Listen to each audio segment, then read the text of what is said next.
ونصلي ونسلم على رسول الكريم اما بعد فاعوذ باللہ من الشیطان الرجیم بسم اللہ الرحمن الرحیم۔ مسئلہ یہ ہے کہ نماز تراویح کے اندر یا بقیہ نماز فرض کے اندر ایک آدمی جس کی داڑھی کم ہے، یعنی ایک مٹھی سے کم داڑھی رکھنے والے کے پیچھے نماز پڑھنا کیسا ہے؟ یاد رکھیں، ایک مٹھی داڑھی رکھنا یہ واجب ہے اور ایک مٹھی سے کم داڑھی رکھنا یہ حرام ہے۔ اب کوئی آدمی ایسا ہے کہ داڑھی منڈواتا ہے یا وہ داڑھی ایک مٹھی سے کم رکھتا ہے اور پھر وہ نماز پڑھاتا ہے، چاہے وہ نماز تراویح ہے، چاہے وہ نماز فرض ہے یا نماز نفل ہے، تو اس کے پیچھے نماز ادا کرنا مکروہ تحریمی ہے۔ مکروہ تحریمی کا مطلب کیا ہے؟ اس نماز کو دوبارہ پڑھنا پڑے گا۔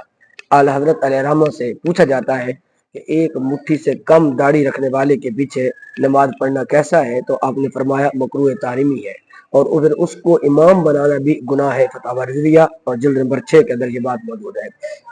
دیکھیں بھائی، سال میں ایک مرتبہ ماہ رمضان آتا ہے تو اور ہر مسجد کو آباد ہوتی ہے، لوگ ذوق شوق کے ساتھ نمازی پڑھتے ہیں، نماز پڑھتے ہیں، تو جو مسجد کے مہتمم ہوتے ہیں، متولی ہوتی ہے، ان کو چاہیے کہ ایسے امام کا انتخاب کیا جائے جو کم از کم باشرہ ہو، جس کی داڑھی پوری ہو، خود بھی وہ گناہ گار ہوگا اور اس کے پیچھے جو نماز پڑھیں گے وہ بھی گناہ گار ہوں گے۔